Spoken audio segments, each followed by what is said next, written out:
नौशेरो फिरोज की सिंध कॉलोनी चोर रहवासी गुलाम कादिर मुगल प्रेस क्लब नौशेरो फिरोज में प्रेस कॉन्फ्रेंस कंदे चयो त देह कोर हसन लग अधखाहीअ में मुंहिंजी ज़मीन 1 एकड़ 31 गुंठा आहे जंहिंमें अधु हिस्सो पीर कुर्बान सोहर वर्दीअ जो आहे। उहा ज़मीन मूं खलील अहमद शेख खां ख़रीद कई हुई।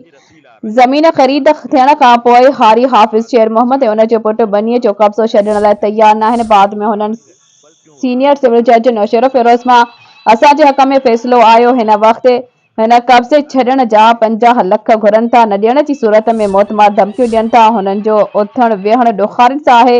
मूंखे उन्हनि मां जानी माली ख़तरो आहे। उन लाइ सेशन जज नौशेरो फिरोज एसएसपी नौशेरो फिरोज खां घुर कई त मुंहिंजी ज़मीन तां कब्ज़ो ख़तमु कराए ॾींदा।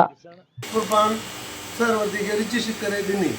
उते हारियन शेर लड़ाई मिर्च ऐं गोराम उन्हनि घुर कई त असां कब्ज़ो न छॾींदासीं। असांखे जेको आहे सो पैसा ॾिना वञनि।